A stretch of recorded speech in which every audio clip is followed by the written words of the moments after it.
Third quarter of action has begun. Mintis si Alex Cabagno. This quarter is brought to us by Motorlight. For express in service, call 370-6686. Here come the Aces.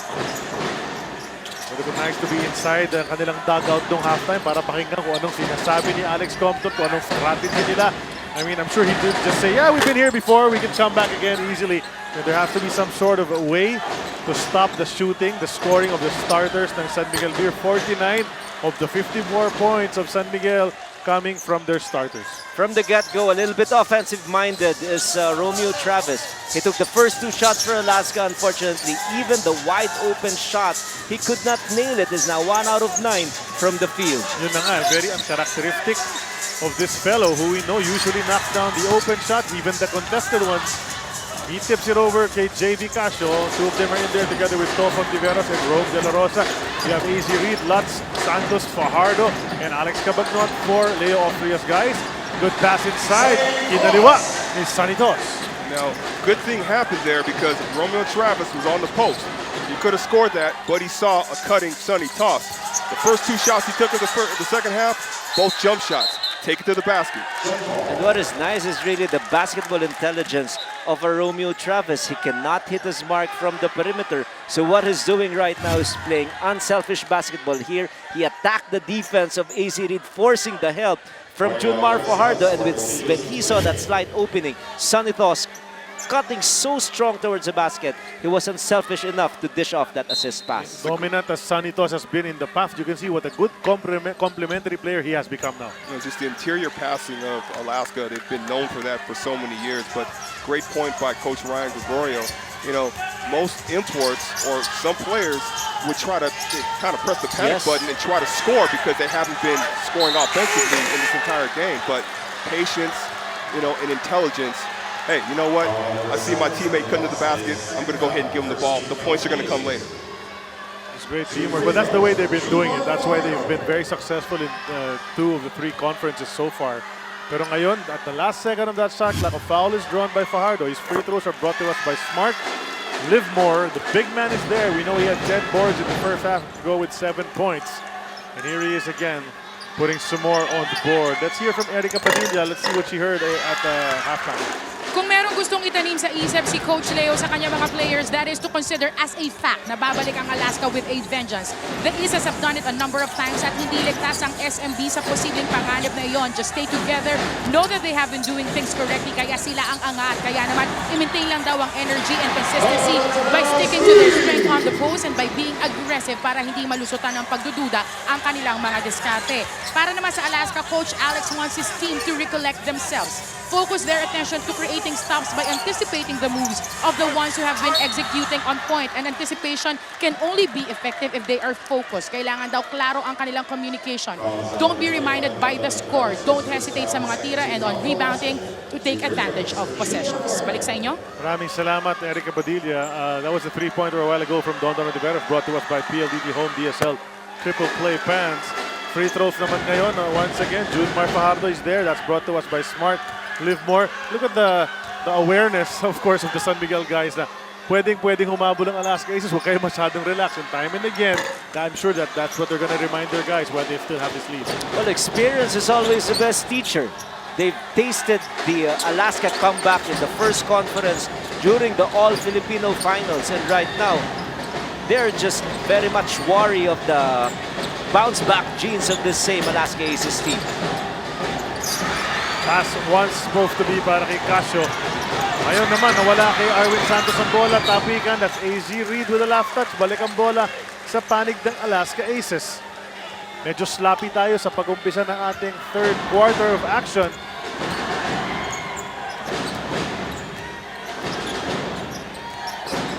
Ito si RT trying to do other things. That's another miss from the field for Romeo Travis. So anxious moment here for Coach Alex Compton because his import is only 10% from the field, 1 out of 10 so far. And during the time that he was on the floor, his player efficiency is actually -19. Napakababa pag nasa loob itong si Romeo Travis. Nakakagulat yun dahil sabi nga natin, pag hindi siya nakakashoot, iba naman ang kanyang ginagawa. But here, has he been getting too many rebounds, his passes have been intercepted, tapos yung shooting niya napakasama pa. And hasn't got it to the line as well. Arwin. All the way to Chris Lat. They did this in the first half. It went in, however, twice early in that first quarter. Inside the paint. Hindi na box out ni Santos si Junmar Fajardo. Hinawakan na lang niya. Pangatlong personal now ni Santos. This is another concern for Alaska. Junmar Fajardo starting to find his mark. He's starting to become more active underneath the basket. Another foul drawn by Sonny Toss in Alaska. Something that they're going to have to think about because Junmar Fajardo is coming. Pero good defense. They set up Dondon, however, he misses. Rome De La Rosa keeps it alive para sa Aces. Dondon ngayon, inilapit naman niya. Kick out kay JV Casio. He hesitated. Look at the way San Miguel guys are running out to meet the Aces when they try to shoot. Junmar able to save it. Wrong guy. 8 seconds para sa Aces. 3 from Romeo Travis. That's just a 2. Sabi ni referee Peter Balong, nakatapak sa linya. It's just a matter of time for him to hit the bottom of the net. You miss 100% of the shots that you don't take. So for Romeo Travis, it's all about confidence. Even if he's struggling, he has to take those shots for him to be able to make it. Coach, you just got to keep shooting it, no matter what. But just like Junmar Fajardo, there he goes again. Another bucket para sa kanya. Romeo Travis claiming there might have been a travel. No call from the referee. He just comes back down. Kaya gusto naman bumawi. Travis, power move, wanted to draw a foul, no go. He looked at the referee once again. He's getting frustrated. Sama ng kanyang shooting so far. Normally not one to react too much to the referees, but he's doing it now in the third period. You can't expect the referees to bail you out, especially in the finals. Game 1 situation, hey, put your head down, take it strong to the basket. If the referee calls a foul, he calls a foul. Great, you go to the free throw line. If he doesn't, get back on defense. Stop complaining. The way they shoot with some gusto, huh? Grabe. There you go, Travis finds Don stepping back. I think in terms of advantage, this is where Alaska is getting a lot of fluidity. Travis getting the ball underneath the basket, forcing the defense to collapse a little bit, and him looking for an open teammate. They've been effective at least 2 of the last 3 times. Pero on that play, Alex Cabagnot, who has been managing his shot attempts so far sa ating laro, pero doon, nakita niya, may opening. Pukol. Another thing that I was thinking about. I mean, Alex Cabagnot did a really good job orchestrating in that first quarter. Now he's starting his third quarter. See what happens. Dondon Ontiveros, kinaliwa, bagsak, walang tawag. Ito na naman ang San Miguel Beer. Of course, when you talk about San Miguel Beer's past and championship experience, Dondon Ontiveros very much a big part of that a few years back.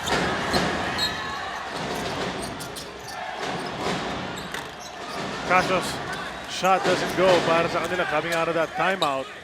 So 13 pa rin kalamangan ng San Miguel Beer. Alex Cabagnot ang may tangan ng bola. They go to AC Reed, much smaller player on him. Takes the contact. Walang tawag pero basket na naman para kay AZ. Tough shot right there for AZ. Silent points for him, a total of 16 points. These are not easy points for him. Most of his shots were contested, similar to that shot that he took. Working para sa kanyang mga baskets, but they are going in. Unlike yung kay Romeo Travis, na hirap siya maka-score. Ngayon, susubok pa naman. Drive in, flips it over his head. Pasok yun. Chance ang maka 3-point play.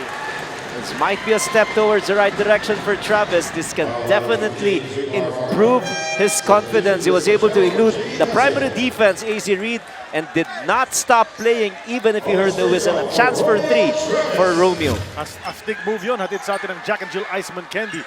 Ilabas ang tapa. Free throw ni Travis. Hatid sa atin ng Smart. Livermore. Do they practice that over the head flip shot? Abueva had one early in the first quarter pero hindi counted yun. Puntahan muna natin si Erica Padilla. Hindi may kakaila that Junmar Fajardo is that catalyst on the post that gets the chemistry of SMB going. It may be known to Alaska already, pero nakita naman daw nila that the Aces are having a hard time containing the Kraken. Kaya naman paalala ni Coach Leo on more pressured situations when defense is tight, Junmar is the guy to find. Sa inyo? Well, not a bad choice. No, ito si Junmar Fajardo. Kung kaya mong puntahan, why not? Good things happen. But here's Travis. Pinabas kay Cyrus Baguio. Ako, masyado masikip. Binigay kay Sonny Toss. And Toss has been doing that from the start of this game. Just sliding in pag in trouble yung kanyang mga kakampi. And Ali pointed that out earlier. This Alaska team has the ability to make short passes inside the paint. That's why they're very hard to guard if you're playing them on defense interior. One and done para rito kay AZ Reed and the San Miguel Beermen. So Alex Cabagnot sacrifices a personal dahil lamang sa numero. 4 minutes and 20 natitira sa ating third period inside the Romeo Travis. He goes to work. Dalawa kanyang kalaban. Power move pero no basket ang nangyari doon. Marshall Laffiter humugot ng rebound. Hindi mababa sa single digits ng Alaska ang kalamangan ng San Miguel Beer. But you've got to give credit also in the interior defense of San Miguel. It is not like malas lang talaga si Travis. It is really the initial defense of ACD that is making life miserable for Romeo. Ganda ng depensa on one end. Offense naman on the other end para kay AZ Reed. Finishing that play para sa Beermen. 18 puntos na para kay Arizona. Two-time best import winner dito sa PBA, but that was with the rain or shine. He'll have to pay theirs. He must have been elated. He beat them in the semifinals. But right now, this is a different story. Alaska Aces. It was quoted as saying is probably at the age of retirement in the next few years, and he wants to win a championship here in the PBA. Oo nga, sabi nga niya, dalawang best import niya. Wala pa namang tama. In fact, last year, he was in the finals. Fell short against the grand slamming San Mig Coffee Mixers at the time. I'll tell you what, it is a straight motive. It's enough to keep you playing, you know, especially if you're still capable and you're still relatively young to try to get that championship. Romeo Travis scores underneath the basket. And those are the type of shots Romeo Travis has to get. One of the few uncontested, he was up there by himself. So, nawala yung challenge doon. Kaya naman nakabasket si Romeo Travis. He has to work a little harder to get his baskets here in this game. And there you go. Marshall Laffiter, his first three since that first quarter. That's brought to us by PLDT Home DSL Triple Play Plans. Great patience and great ball movement by San Miguel. Alam mo, ang dami ng layup ng Alaska. Noong first half pa lang, their guards missed a bunch of layups. And right now, another miss from Abueva. Buti na lang, umito referee, may foul. That's 2 free throws on the beast. Now for Romeo Travis, this is the best time for him really to attack aggressively. He can actually stay on those blocks and score against AC because there's no help side defense that can be provided by a Junmar Fajardo who is resting right now. The lap survivor at si Bon the man. Mga fans natin, enjoy na enjoy. Charlie, on the flip side to that, San Miguel is doing a pretty good job of preserving Junmar Fajardo. Yes. And the other guys that are coming into the game, the big guys, they're doing a good job of providing good minutes, productive minutes. That's right. You know, David Samarad is back in the game. Didn't score in that first half, but he gave quality minutes. Now he's in there once again. And he's playing against Calvin Abueva. Not an easy thing to do. Rebound taken by RJ Hasul. 12 hinahabol ng Aces Baguio. In the lane. 100 short. Hasul, top of the key three. Hindi pa rin nila maipasok. Like there's a lid on that basket of the Aces. Usually reliable when he gets that second chance opportunity and he sets his foot. Is a really a good 2-foot shooter itong si Hasul, but he has not made his mark here in this first game. Tubig. Offline ang kanyang tres. Tapigan ng bola. Hindi nag-reset ang shot na kaya ano na lang. Step back. AZ Reed, no go. Tubig just out of his fingertips yung rebound na yun. Panchero, quick back. Extra pass from Manuel, but it's tipped away. And now Alaska will have to contend with the setup defense of the Beermen. Probably a case of overpassing there, Ali. I was about to say, Vic Manuel, we're talking about the muscle man. Hey, go in. He had the perfect opportunity. There's a shot mula kay RJ Azul. Nakailang attempt na yan from 3-point range. He couldn't get it. Finally got one inside. He just kind of shook his head there after he made that shot. Like, man, I finally got one. Yes. Muntik na ma-violation ng San Miguel doon. Just at that 16-second mark.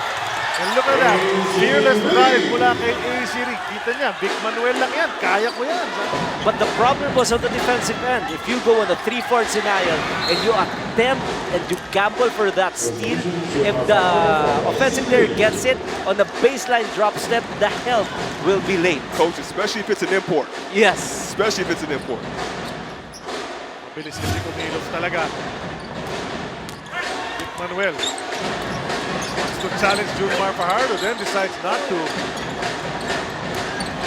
Abueva, deliberate move to the hoop, blocked upstairs by Chris Ross, but there was a foul on the way up. So he'll go back to the line, Calvin Abueva. Charlie, I just got to say, I mean, this San Miguel defense is really, really active. And first of all, they're not giving much up in the post. They're playing very physical, but they're challenging. They're doing a really good job of recovering, getting a hand up. For San Miguel, everything is contested defensively, and if it's like an easy layup shot, they would rather foul, make the opponent earn it from the free throw line. 9 points total para kay Calvin Abueva, pero 10 pa rin ang hinahabol ng kanyang kumpara. We're approaching the last 1 minute mark of the third quarter. Semeran's jumper, that's short. Chance to get this lead down to single digits. Pero may foul.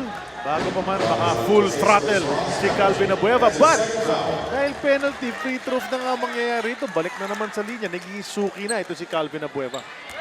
He's got 9 points already. No Alaska player has hit the double-digit mark. This might just be the first one. Calvin Abueva hitting his first free throw. And that free throw is brought to us by Smart. Live more.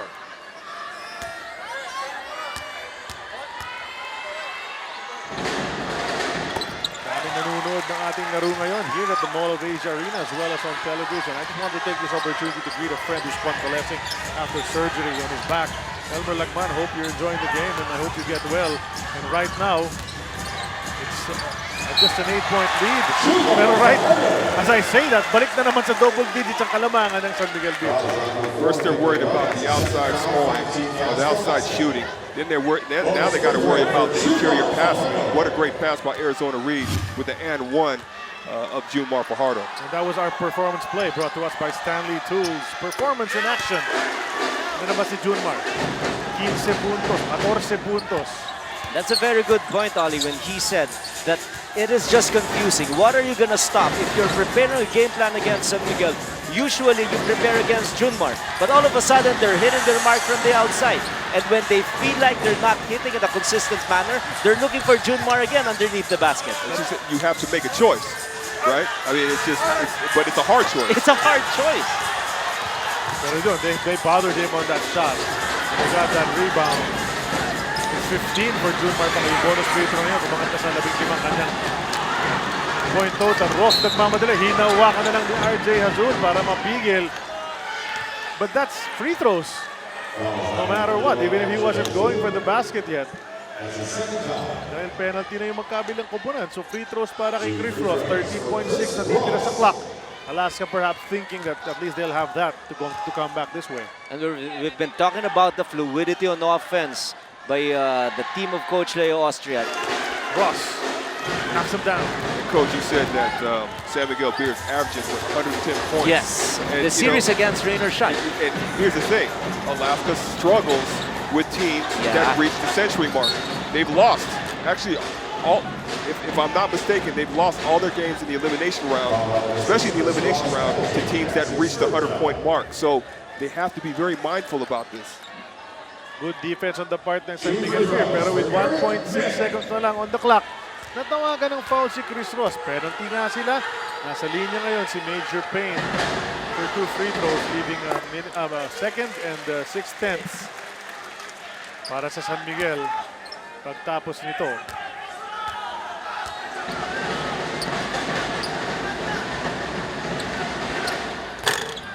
He misses that. Tapigan ng bola at naubos na ang oras sa ating third quarter.